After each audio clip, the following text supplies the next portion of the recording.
Hola and bon dia, my hungry amigos. Welcome back to Algarve Appetites. I'm Portuguese Jimmy, and regular viewers of the channel will know that we are everything to do with the culinary experience here in the Algarve region of Portugal. So whether it's growing it, eating it, or cooking it, Algarve Appetites should be your first stop.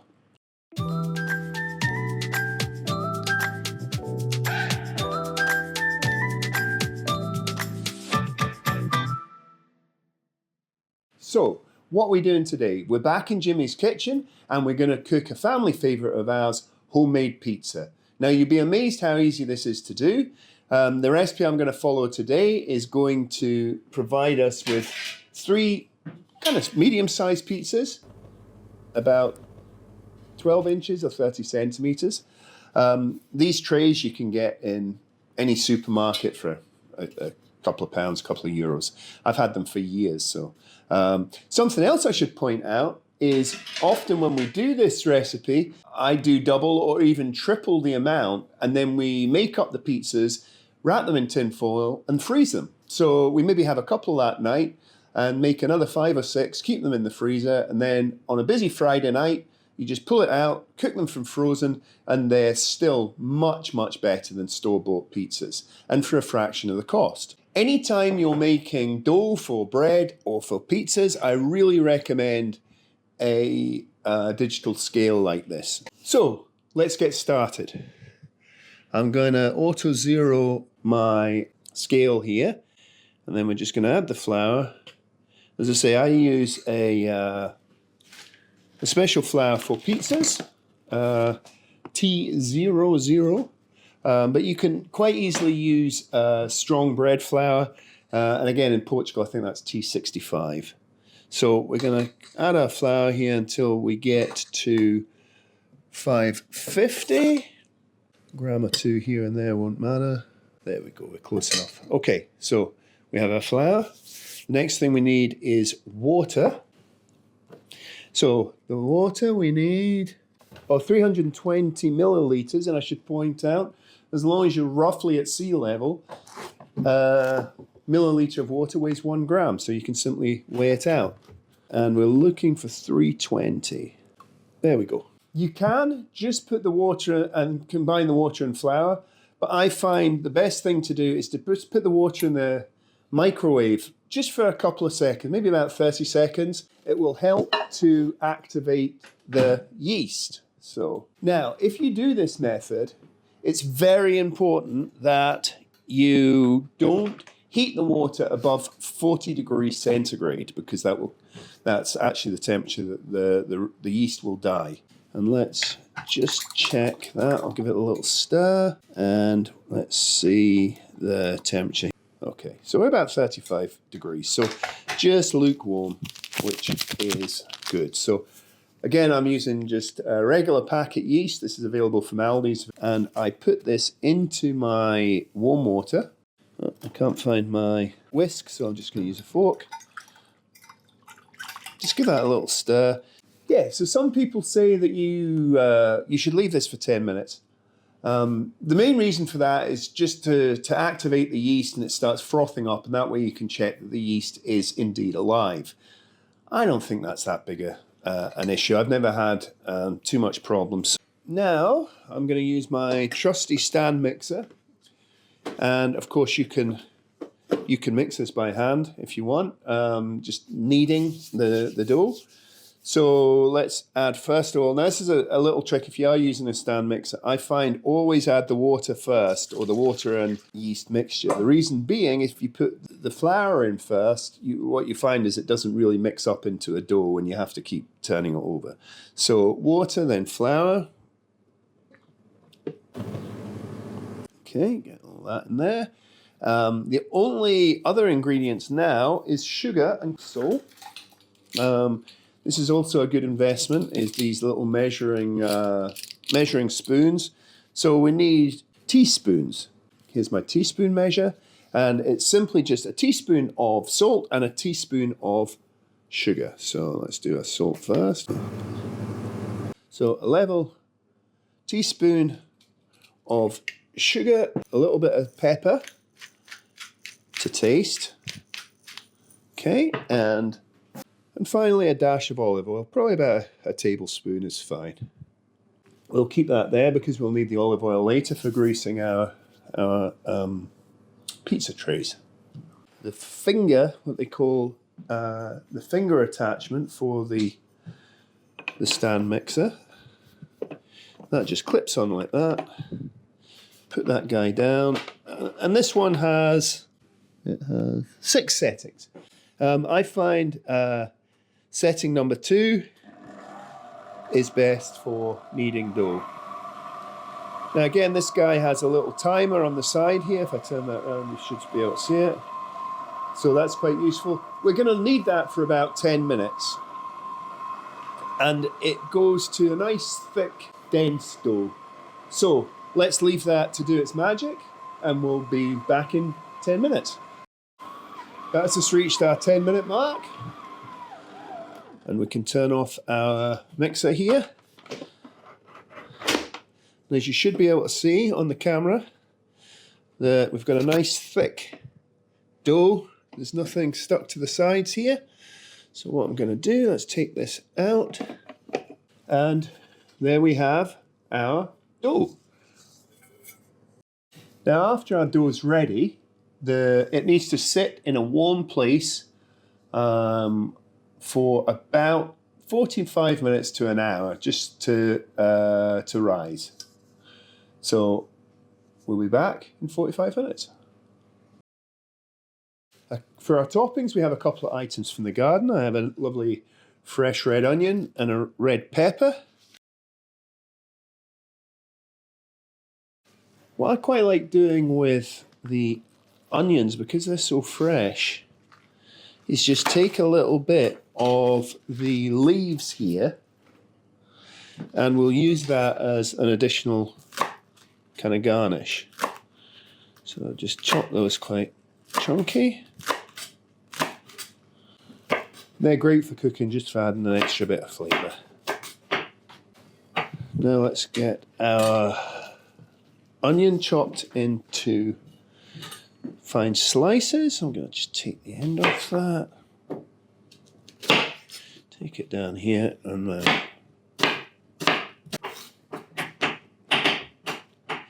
and do the same with the pepper here. So again, let's try and keep these thinly sliced. And I also have here a bowl of mozzarella, obviously very important. What we're going to do now is take our dough and separate it roughly into 3 pieces. In fact, first of all, what we're going to do is we're going to weigh it. And from memory, I think this is about 900 grams. Yes. So we're just a shade under 900 grams. So what we're looking to do, as I say, depending on how you like your pizza, this will give a relatively thin crust, or it'll give 3 relatively thin crust pizzas. If you prefer your pizzas a little thicker, just prepare them into 2. Simple as that. So what I'm looking at is, if I take my dough here, and let's try, and it's always a little game if I can get this right. So we're looking for 3 balls of dough, each about 300 grams. $2.99, $2.87. So we'll need to take a little off this. And yeah, this one's $2.24. So we now have our 3 pizza balls. And just before we start, let's get just a dusting of flour on here. Yeah, just roll this out into a rough ball, like so. So yeah, pat it down with your hand like this till it's get a bit of flour on both sides. Just keep turning it over to try and get it as uniformed and as round as possible. I think we're close enough with that. The next step, again, is important, and we need a little pastry brush for this. And what we're gonna do now is just lightly grease the bottom of the tray here. So I have some olive oil. Remember, and get into the edges because that it can stick there. And obviously the whole purpose of this is to make sure that our pizza doesn't stick to the bottom of our tray. So here we have our dough. Let's just see how it fits. It's not too bad. Not too bad. But again, you just work it out into the corners there. Got something there. And as I said at the beginning of the video here, this gives you quite a thin base. Now what I'm going to do is I'll obviously do the others off camera because it's exactly the same process. I should have really made this in the summer, and what I would be doing is I'd be using my tomatoes from the garden to make the tomato base. But because we're still in spring and the tomatoes aren't fruiting yet, we're going to resort to a tin, or a bottle in this case. So something else that I sometimes do is I will boil or I'll have a pan on the hob here.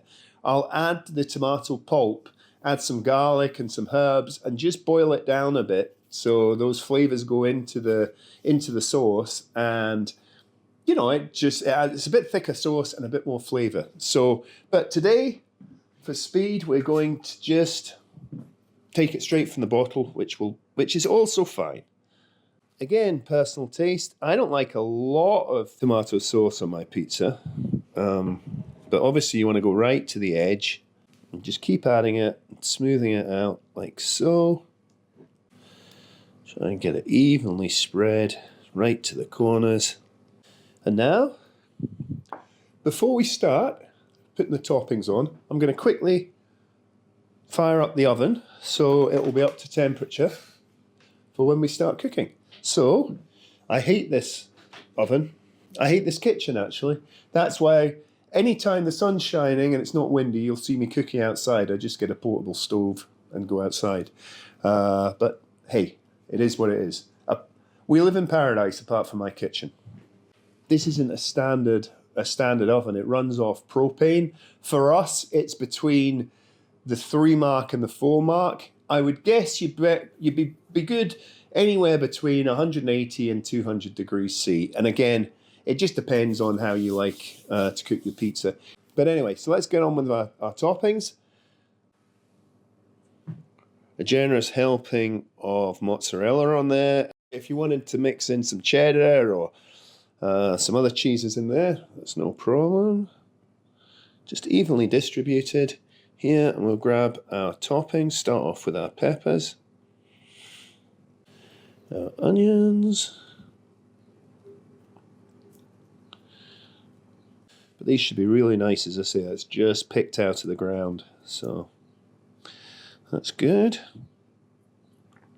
Next, we're going to add a very important ingredient, in my opinion. Obviously, if you're a vegetarian, then you wouldn't take this step. And if you're vegan, obviously you need to substitute for vegan cheese as well. But here we go, some pepperoni on there. The choice of toppings entirely up to you. But please, no pineapple. We're civilized people. My daughter would kill me. She loves pineapple on pizza. I don't mind it, but I'm more of a meaty guy. So again, a generous and even spreading of that. Then I like a little bit more mozzarella on top, like so. And then let's just add some of those. And we can actually add that at the end as well. Let's do that. Okay, so now we should be ready to go. So just going to pop it in the oven. And a kind of middle shelf, like so. And let's leave that for about 15 to 20 minutes. Again, it really depends on your oven, as I say. This is not a good oven. So let's come back when that's ready to come out of the oven.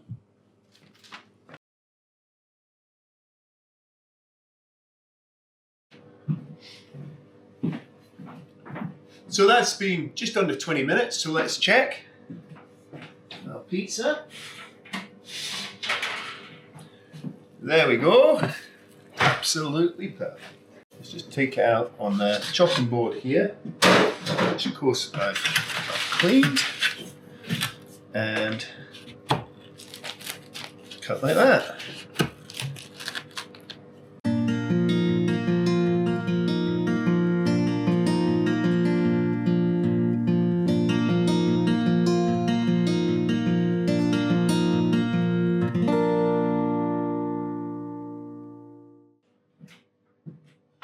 All I need now is some customers.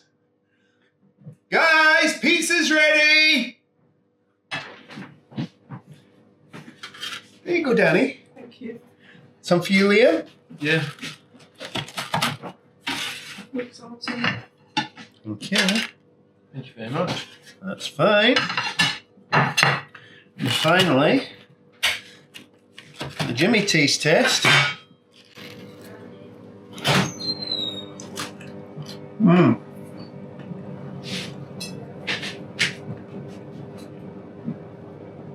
Really nice. Delicious. As I say, dead cheap to make, dead easy to make. And bear in mind, you can always wrap them in tin foil in the trays. So if you're going to freeze them, you do exactly the same preparation as I did before. Roll out your pizza, grease the tray before you put the dough in, put the toppings on, then finally wrap it in cling film, put it in the freezer, and it will be good for months. Cook it from frozen. Sometimes we find that when it's still frozen, it's best to pop it out and put a fresh coating of oil on the tray just to make sure it doesn't stick. But no, it's been a staple of our family for years. So okay guys, that wraps up today's recipe. Thank you for watching. As always, I've been Portuguese Jimmy, and thank you for watching. Like, comment, subscribe, and I'll see you in the next episode. I don't know if it'll be at a restaurant, if it'll be in my garden, or if we'll be back in the kitchen. But anyway, thanks for watching. Adios, amigos.